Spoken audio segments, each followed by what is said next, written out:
Well, hello, everyone. Thank you for joining us today. My name is Aline Sigler. I'm a specialist with Provider Outreach and Education at WPS, and assisting me is my co-host, Mary Muko. Today, we're talking about the Interactive Voice Response, or IVR system. We created this education based on need as demonstrated by survey responses from you, from our provider community.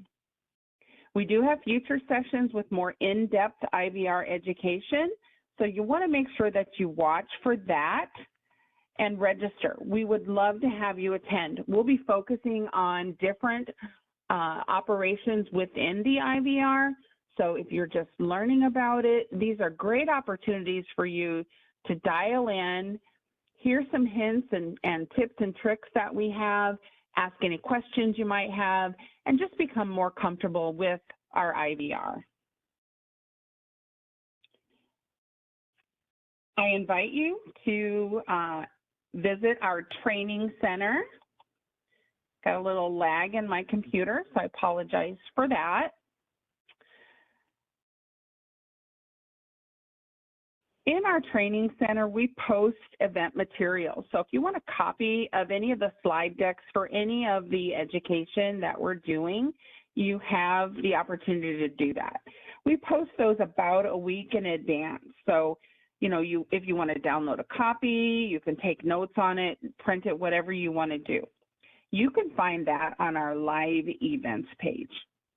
Now, this is also where you can find out about and register for upcoming educational events. I did start the recording here. The recording of this and other live webinars will be on our website as what we call an encore presentation. So for anyone who missed the live event, maybe it didn't work into your schedule, you want to listen to it again, take better notes, you want to share it with someone else that you think could benefit for that education, we make that available for you.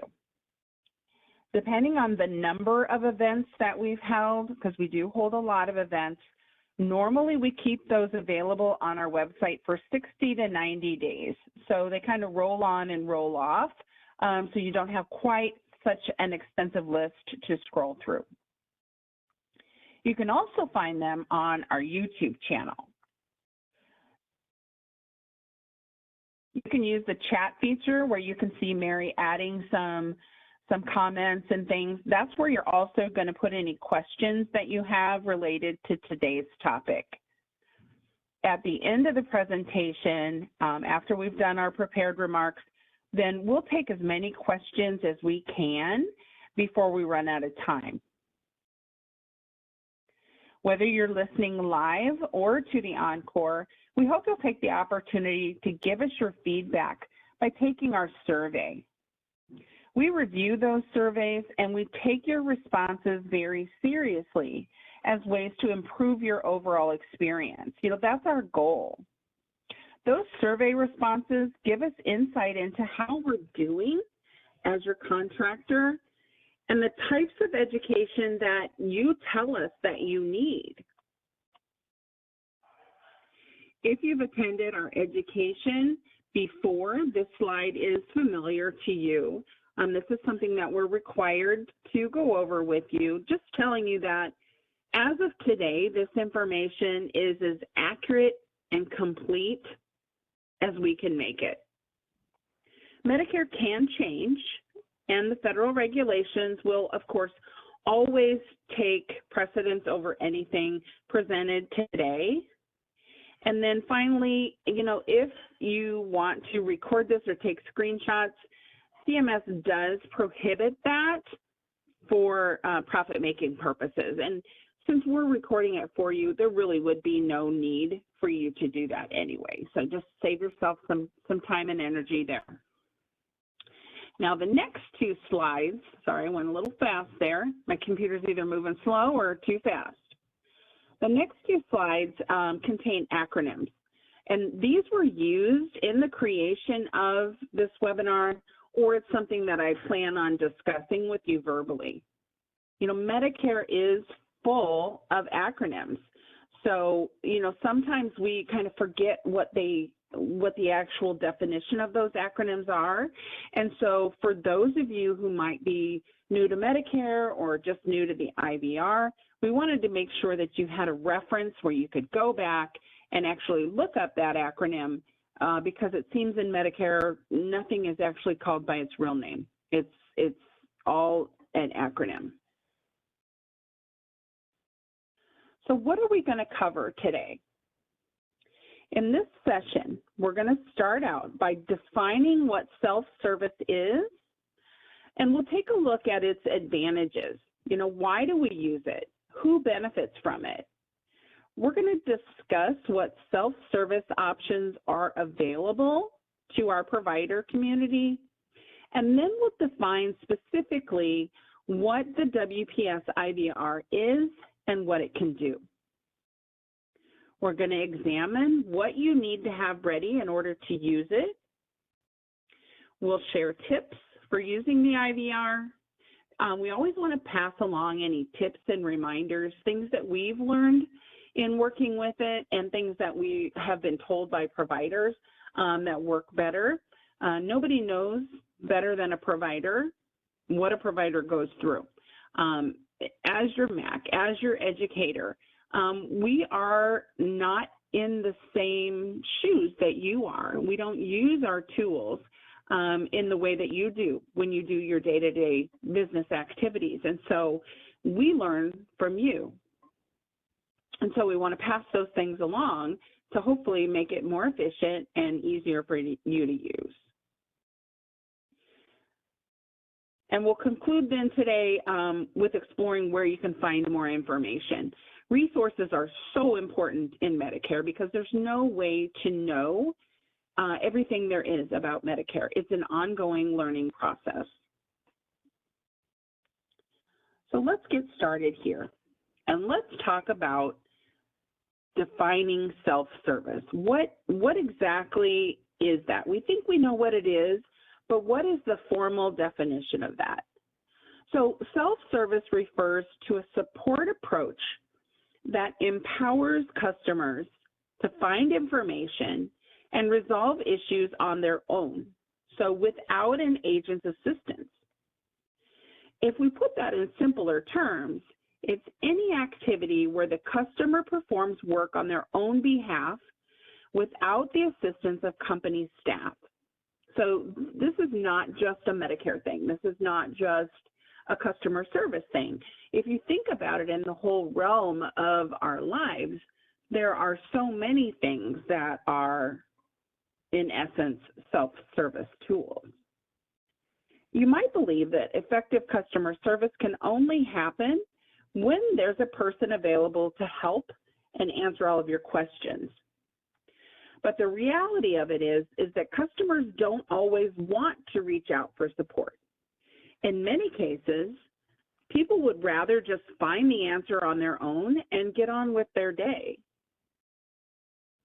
As long as the resources are backed by human support, so you aren't left to completely fend for yourself, customer self-service is a key part of delivering good customer service. And self-service tools aren't new. ATMs, self-checkouts, airport self-check-ins and baggage check, patient portals, those are all common self-service tools these days. The more these solutions play a part in our daily lives, the more comfortable we are with them.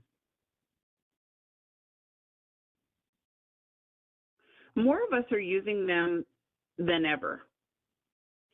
So we enjoy the ability to take a more active role in our customer journey. You know, in the past, I think there was an assumption that self-service meant less service, but it shouldn't.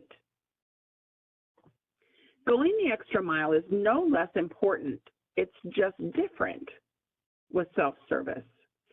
It's more about providing access to reliable tools that allow you to independently complete tasks and resolve issues, whatever that looks like in your day-to-day work.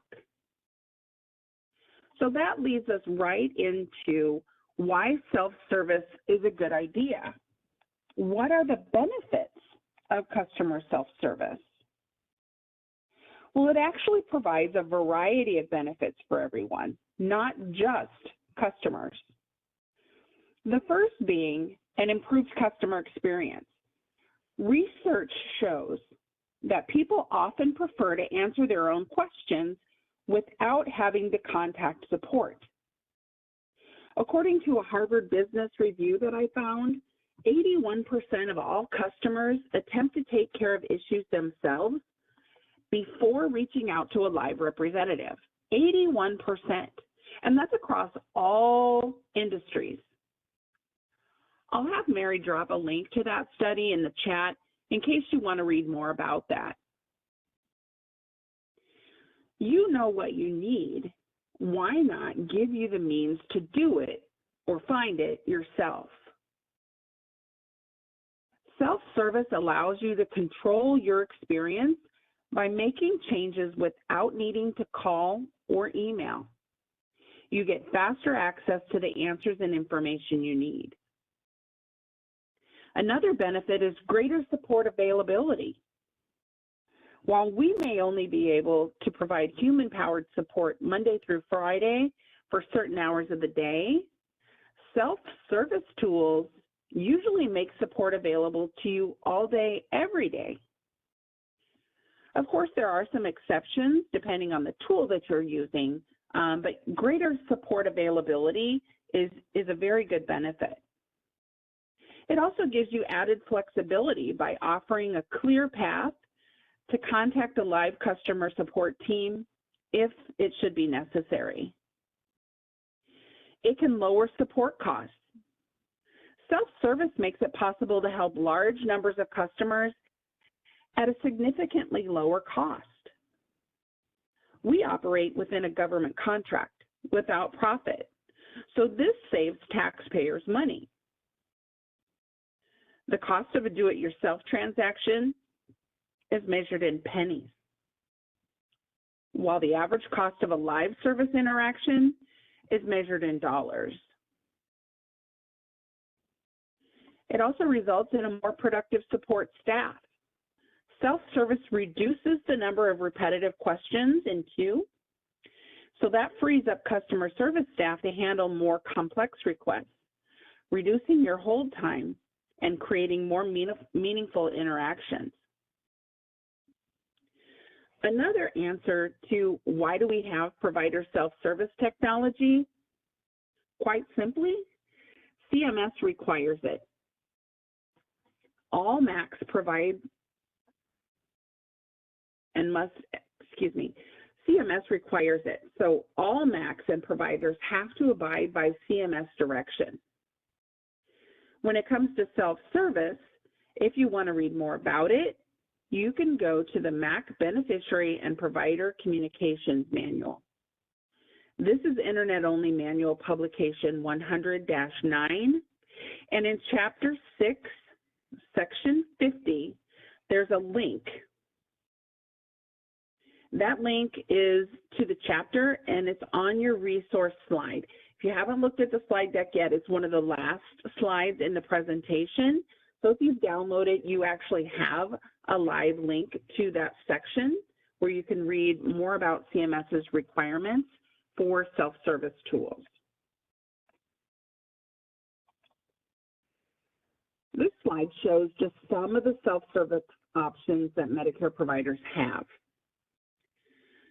So when I said the Medicare world is full of acronyms, this whole slide almost is an acronym. So when you look at all of these tools, we start with the CMS website.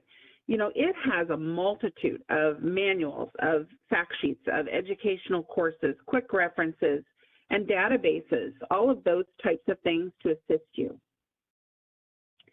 Now, the public side of the WPS website does as well. Among other things, we have lookup tools, calculators, manuals, decision trees, guides, searches, forms. All of these things can help you. The secure side of our website, the portal, the provider portal, also provides you with access to perform many tasks and inquiries related to claim submission, appeals, and other follow-up activities. You can use the internet-based provider enrollment chain and ownership system, or as we call it, PACOS or PICOS, to enroll in the Medicare program. You can also use it to report changes to your enrollment information or revalidate your Medicare enrollment. And it's much faster than using paper forms. The next one is the HIPAA Eligibility Transaction System, or HETS, and that allows you to check Medicare beneficiary eligibility data in real time. You can use HETS to prepare accurate claims, determine beneficiary liability, or check eligibility for specific services. DDE, Direct Data Entry, is an integral part of FIS, the Fiscal Intermediary Standard System.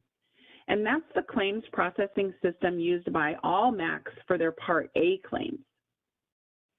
DDE allows Part A providers to submit claims electronically, correct certain claim issues, check claim and payment status, as well as perform multiple inquiry actions. The second to last one here, the remittance advice. You may not consider that a self-service tool, but if we stop and think about that for a minute, it does give you a lot of information. It can tell you if a service was paid, what it was paid, if it rejected, what it rejected for, and whether or not you're liable for the charges, or you can bill the patient. It can also tell you what your next steps for a claim are, such as, can you appeal Medicare's decision?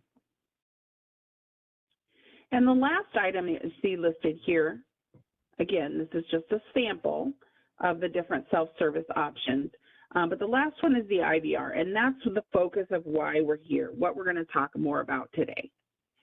You know, some of these tools contain the same information, and it's your preference as to which item works best for you and that you're most comfortable in. So you have choices. Maybe in your role, whatever that is, at your facility or at your office, maybe you're only allowed access to certain tools and not others, so that choice is made for you. The right tool makes the job easier. Would you rather paint your house with a paintbrush or a Q-tip? Would you rather get hot dogs off the grill with tweezers or tongs? You know, either one will get the job done, but one is definitely easier and more efficient.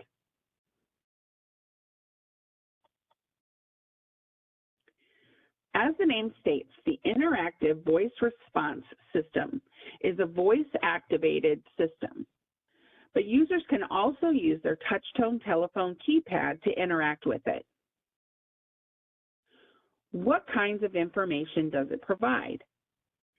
Among other things, claim status, payments, overpayments, remittance advice, and overlapping claims.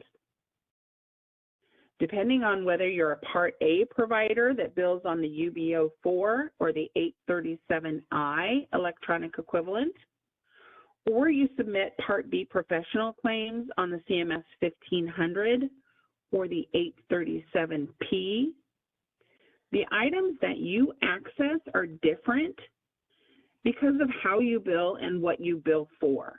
And we'll talk about those differences in just a few minutes. If you're requesting information other than a general question, the IVR requires you to authenticate your identity. So before you are able to access claim, beneficiary, or provider-specific details, there are certain things that you have to put in the system. And this is to protect you and the integrity of the information that the IVR gives out. You don't want someone who's not authorized to it to be able to access your facility or your office's check history or financial data. You will be required to provide certain things before you can go any further within the system. And these next two slides outline those required elements as they relate to a provider and a beneficiary or patient. On this slide, we begin with a valid NPI, National Provider Identifier, a PTAN, Provider Transaction Access Number, and tax identification number. So you need a combination of those things, and they all need to sync up in order for the system to let you in, per se. You're only required to say or enter the last 5 digits of your tax identification, but you have to say or enter your entire PTAN and NPI. So that's your first tip. You should also plan to have a remittance advice readily available just in case you need it, or if you're transferred to a customer service representative, they may ask for certain information from an RA, just again, to help prove that you are who you say you are and that you are entitled to the information that they're about to give you. Sorry about that. On this slide, we have some beneficiary elements that are required. And this is just for some inquiries, not all operations within the IVR. The beneficiary's name, as it appears on the Medicare card, not necessarily as you know them. So if you have a patient who comes in a lot, you know that he goes by Bud, but his real name is Bernard, let's say, just as an example. You need the name as it appears on their Medicare card. So I'm talking about nicknames, if they go by their middle name or something other than that. If it doesn't match, you might get wrong information or no information at all. We have further guidance for names that have a suffix or a prefix a little later in the presentation. If you're using the keypad to enter the name, you'll enter the numerical equivalents for the first 6 letters of the last name and their first initial of their first name. We need the patient's Medicare number, known as the MBI, Medicare Beneficiary Identifier, from their red, white, and blue card. A lot of patients have Medicare Advantage, other IDs that they might have, but we need their true MBI from their Medicare card. This is not their Social Security number. I mentioned the Medicare Advantage ID, subscriber number, member number, or other medical record numbers that you may use within your billing system. Depending on what you're looking for, the system requires the patient's date of birth and the date of service in question. So those last 2 items, date of birth and date of service, are required for certain operations. Other items that you'll need if you want to successfully use the IVR, a telephone with a handset or a headset. They will pick up your voice better and not capture unintentional background noise. That's just a tip or a reminder there. For this reason, the use of speakerphones and cell phones is not recommended. You might use the IVR on your speakerphone or with your cell phone and have no problems whatsoever, but systems are different. Equipment is different. And so we just put these recommendations out here. So if you're just getting started, you're not sure what works or how well it works yet, we do recommend a handset or a headset. You'll also want to try to be in a quiet environment so that you can speak clearly and naturally, enunciating things. You might want to have the IVR operating guide open for reference. We do have a guide, and we're going to talk more about that, and we're going to actually show you how to find that in just a little bit. That guide gives you step-by-step instructions on how to enter information and navigate the menus within the IVR. So you'll be able to know step-by-step how the process works. You want to make sure you have the correct one, or the prompts will not get you to where you want to be. I'm talking Part A versus Part B. When we go out to the website and actually look at it, I will suggest that you have it bookmarked rather than saving it to your desktop or printed, so that you always have the most up-to-date version. The same goes for another tool that we have, and it's called the IVR conversion tool. You'll want to bookmark that page. If you want the system to assist you in converting alphabetic data into numeric format for entering into the IVR by your touch-tone phone, and again, you'll get more used to that the more often that you use it. We also have a chart. If you prefer to have a cheat sheet, that's also an option for you, and I'll show you how to find those. Some IVRs use a phonetic alphabet, you know, where you'll say alpha or apple rather than A. The WPS IVR uses what we call natural language understanding. So what does that mean? Natural language allows for a conversational interface.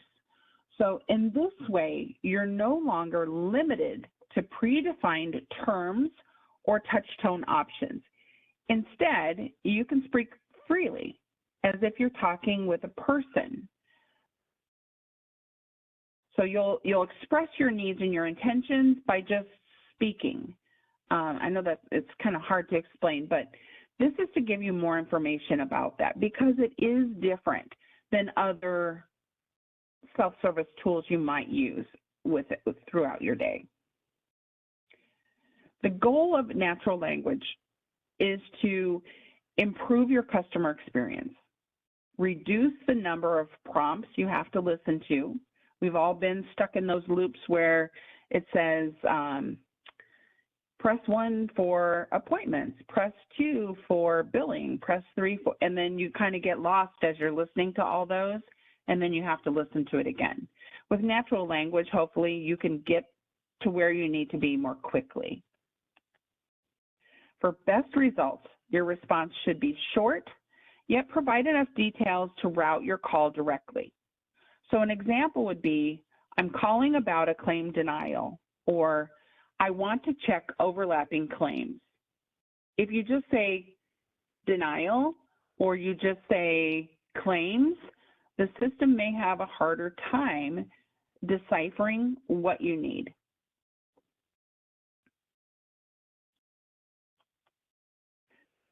We want to share, I'm sorry, my system is a little finicky today. We have some tips for using the IVR that we put together, and hopefully these will assist you in getting the information that you need. First one is have all of the information available and organized before you call. And so that's why we made a list of the things that you'll for sure want to have ready before you start using it. If you work for or with more than one provider, make sure that you have the correct NPI, PTAN, and tax ID combination. If they don't match up, the system won't allow you to move forward. If you serve beneficiaries in more than one jurisdiction, and by this I mean J5 versus J8, or different contracts, Part A versus Part B, make sure that you have the correct IVR line that you've called, and this is to ensure the most accurate information. One system over the other may not be able to find you or your beneficiary if you don't.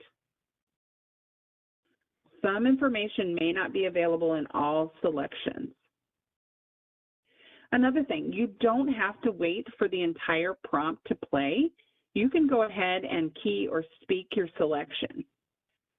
So as you become more comfortable with using the IVR, you'll know what it's going to say, So instead of waiting for the whole prompt, you can go ahead and enter or speak what you want, and that's okay. Another thing, you will not hear the touch tone options during the initial prompts, but know that you can say or key the equivalent numeric value anytime. So that's just a heads up for you. A few more tips for you. If the IVR is having trouble recognizing what you say, go ahead and enter that information using your keypad instead. Know that you can say main menu at any time to go back to the beginning of the call flow. We recommend you use mute when you're not speaking to avoid background noise interference.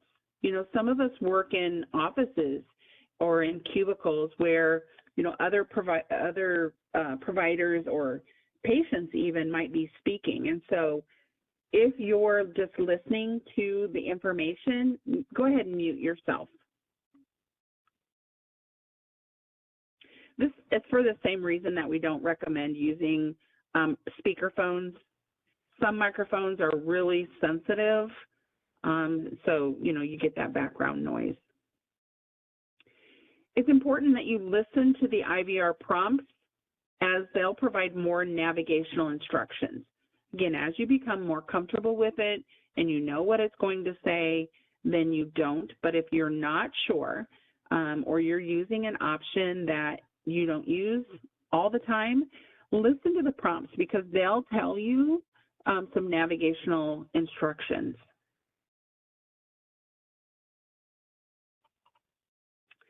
Now let's talk about those patients with a prefix or a suffix in their name. Suffix abbreviations such as junior, senior. When you're speaking the name, say junior or senior. If you're using your keypad, if the last name is less than 6 characters, key the letters in. JR, SR. When keying the name, if the last name is more than 6 characters, you will not need the junior or the senior. So keep that in mind. For suffix numbers, such as the second or the third, when speaking the name, do not speak second or third. If you're keying the name, if the name, again, is less than 6 characters, key the letter I, which is the number 4 on your keypad.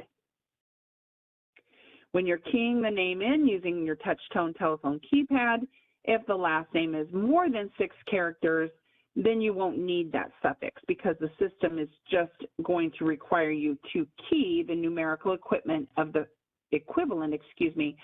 first 6 letters. If your patient has a prefix, such as sister or father, when speaking the name, say, Sister Mary Jones or Father Patrick O'Leary. If you're using your touch-tone telephone keypad, key the letter as if it were the first letter of their first name. And what I mean by that is Sister Mary Jones would be keyed as the numerical equivalent of Jones, and S for the first letter of the first name. I hope this makes sense. If we use the example that I made up of Father Patrick O'Leary, you would key the numerical equivalent, sorry, I'm having trouble with that word, as O'Leary and then F for father as the first letter of the first name.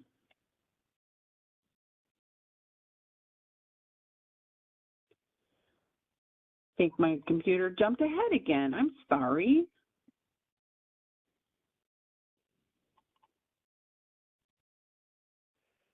Some additional tips for patient names and numbers. Entering the patient names using the keypad is different than entering Medicare numbers, NPIs, PTANs, and tax ID numbers. So this is where the conversion tool or the chart can really come in handy. It's going to save you from going in circles if either one gets keyed incorrectly. Conversion tools are located in our IVR operating guide. It's in the entering data section, and it's going to assist you in converting alphabetic data into numeric format for entering via your touchtone feature. The beneficiary name converter tool changes the beneficiary name into numbers. Please remember that you only need to enter the first 6 letters of the beneficiary's last name and initial of the first name. The PTAN and beneficiary Medicare number converter tool converts an alphanumeric PTAN or beneficiary Medicare number into numbers. Speak long numbers in sequences of 3. If we use the example on the slide, say it as 543 789 147. Avoid grouping the numbers together. And I know we do this. I do this. Probably everybody does. What I mean is if you say 54, 37, 89, 14, that is going to make it harder for the IVR to understand the number that you're speaking. So these are things that we do all the time and we don't think about it, but the IVR will work better if the numbers are not grouped together like that. A couple more tidbits here.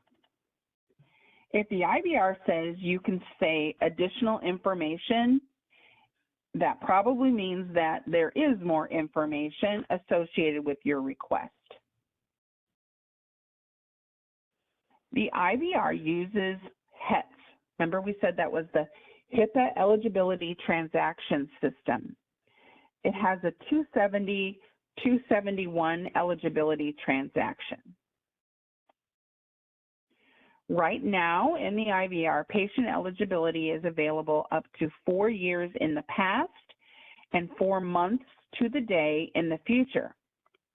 So that's why your data service is important, so that you can get eligibility information as of the date or dates you entered. Another important thing to keep in mind, if a beneficiary is enrolled in a Medicare Advantage plan, the IVR will state Medicare as primary. And that confuses some providers because is it Medicare or is it the Medicare HMO? So if we stop and think about that, the Medicare Advantage plan is taking the place of their traditional Medicare. So Medicare is primary, it's just a replacement plan. So it's not a primary secondary situation like with a working aged or other group health plan. The IVR will also indicate if it's a risk type or cost type HMO.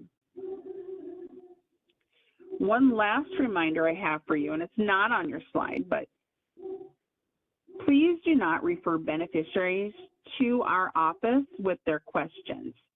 I indicated that this education was the result of survey responses about the IVR. And in looking at those survey responses, we had a lot of beneficiaries who called. So I'm not sure if maybe they used our website and found the phone number for customer service, but they really need to call 1-800-MEDICARE.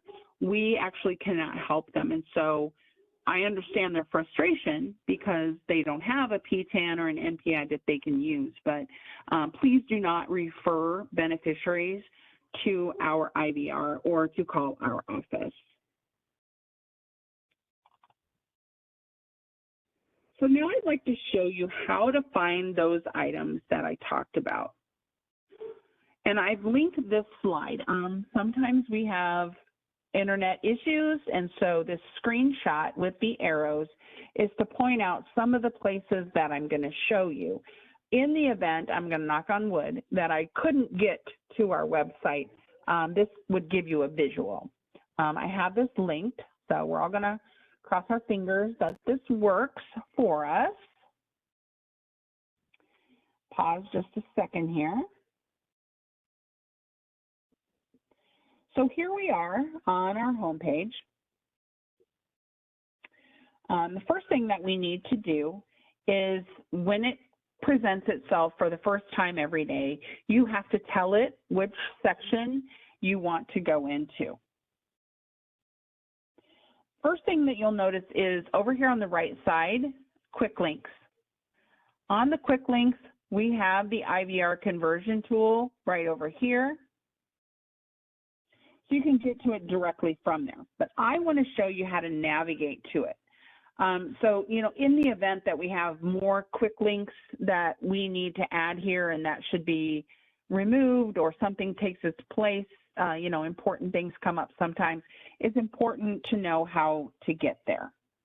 So the first thing that I want to do is go up to the topic center, and I'm going to select self-service. That's what we've been talking about. Here we go. So this is the first time that I've entered our website today. I'm going to pick J5 Mac Part A just because it's the first one. I'm going to accept the license agreement. Give me just a second here. Get it caught up for us. So then on this page, a couple of the things that we're going to look at are listed right up here at top. Some information about natural language and the IVR, and the Part A IVR operating guide. It would be the same process if you were under Part B. So let's just take a look at this article first. When we're talking a little bit about natural language, you can read more about it. You can see examples of acceptable verbiage down here just to give you an idea of what it's looking for. Then I'm going to go back to that guides and resources page, and I'm going to open up that operating guide just so you can kind of see how it's built. You can see it's divided into sections. You also have the option to download the entire thing right here. I want to point out that the self-service menu, if I click on that, this gives you the vocal suggestions or the touch tone options. So these are, the touch tone options are what I meant when I said it's not going to give you those prompts initially when you first get into the IVR. So within the Part A guide, which is where we are, if I switch to Part B, let's just look at option 4, discharge status, option 3, credit balance. On the Part B side, if we look at the Part B guide, self-service menu, I'm sorry, that didn't work out as I planned. I got to go back one more. I'm sorry. In the Part B guide, you see that option 3 is provider summary and option 4 is checks. So this is what I meant when it's important that you are in the right section or it's not going to work like you think it's going to work. So just kind of keep that in mind. And I wanted to show you that.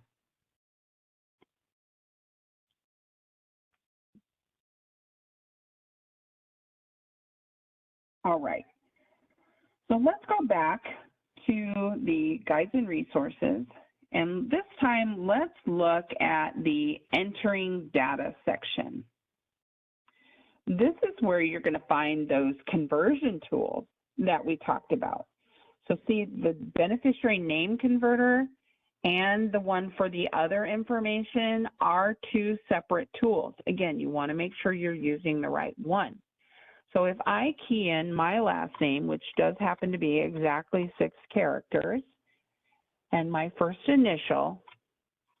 If I was the patient and you were going to, let's say, check eligibility for me, and you were using your keypad, these are the numbers you would enter on your keypad to give the equivalent of my name.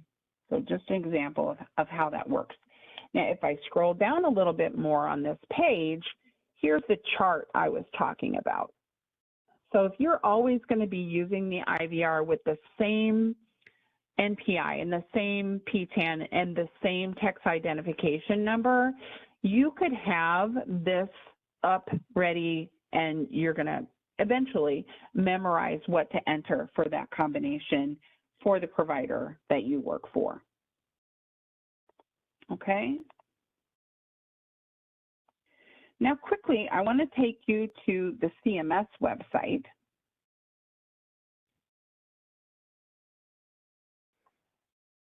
Do that real quick. So the CMS website, cms.gov.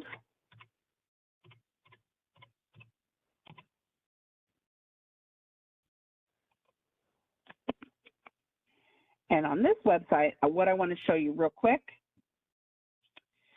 is I want to show you that manual section that I was talking about. So if I go to Medicare, regulations and guidance, manuals, a link to this is on your resource slide. And we're talking about 100-9. We're talking about Chapter 6, which is customer service tools. And then if we jump to Section 50, provider self-service technology, and we go to Section 50.1, this is where CMS talks about the interactive voice response system and what the MAC and the provider requirements are for those different things.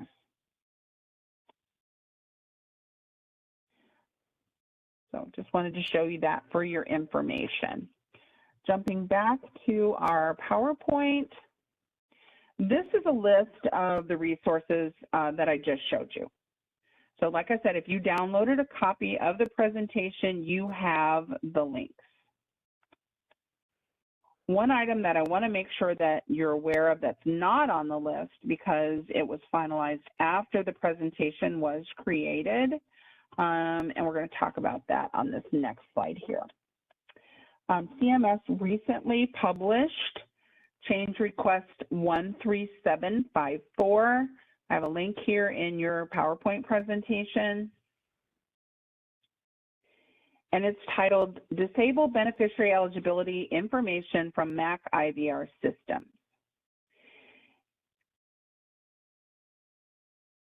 So if you downloaded the slide deck from our website, this slide is not included because like I said, it was just within the last week or so finalized. So I will ask Mary to add a link to that in the chat also. Right now, users can still obtain beneficiary eligibility from the IVR, but CMS is directing MACs to disable that information from their IVR systems by March 31st of 2025. CMS is committed to protecting beneficiaries from Medicare fraud, and this is part of that ongoing effort. This change request goes on to state that this is a pilot involving most MACs, and CMS then is going to monitor the impact of this change, and at that time then they'll evaluate whether that eligibility function will be reinstated or turned back on, or if they will permanently discontinue it from the IVRs. This slide also lists the other self-service options that providers can use to check eligibility. We talked a little bit about all of these at the very beginning of our presentation today. At WPS, since this information is initially really brand new, We don't know when that function will be disabled within our IVR yet. We don't have a date, but it has to be done by March 31st, 2025. And so we wanted to bring this to your attention and give you a heads up that this is coming down the pipe.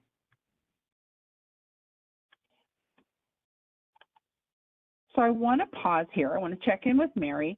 I want to see if any questions have come into the chat that we can address before we move on.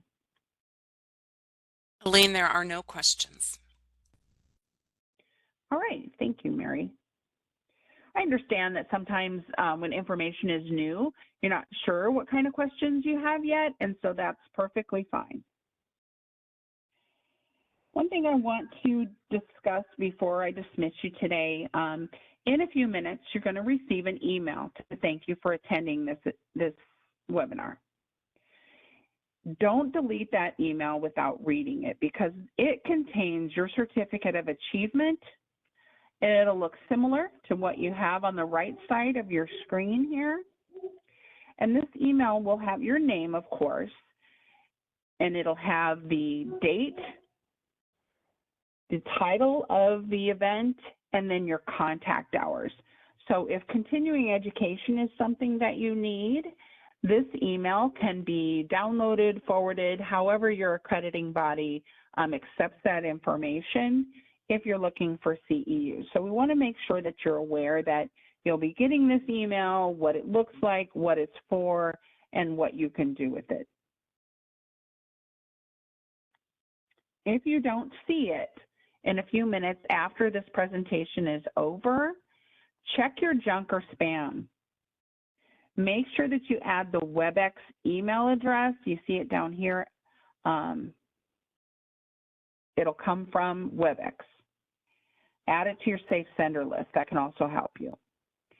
If you think of any questions, you have a week from today to send those in. Send them to our education mailbox. We have the email address listed here. Put today's topic in the subject line. That way those questions will come directly to me. I'll put them all together, prepare a response, and I'll send them to everyone who's in attendance today. One last thing. Please take a few minutes to complete a survey about this course. Tell us what you liked. Tell us what we could do better. And suggest topics for future education. Now, there's a few ways that you can do that, depending on your preference. You can use the link in the chat, or when you exit the webinar, you'll be asked to go to an external site. And that external site is the CMS website for the Qualtrics survey. And the message is going to look something like this little box on your right of your slide here. It'll have this triangle with an exclamation point, but this verbiage isn't very descriptive. So I'm letting you know that it's safe, and if you hit the blue continue button, it's just going to take you to the online survey. Those surveys are very important to us, and I've tried to reiterate that we do take all of your responses seriously. We want to know how we're doing. We want to know the types of education that you want and need, not just what we think that you need. So please take a few minutes to do those surveys. On behalf of myself and Mary and all of us in Provider Outreach and Education, I want to thank you for your participation today. We hope you have a good rest of your day. We hope that you join us in future educational events, and we do look forward to your survey feedback. So thank you for attending, and you can now disconnect.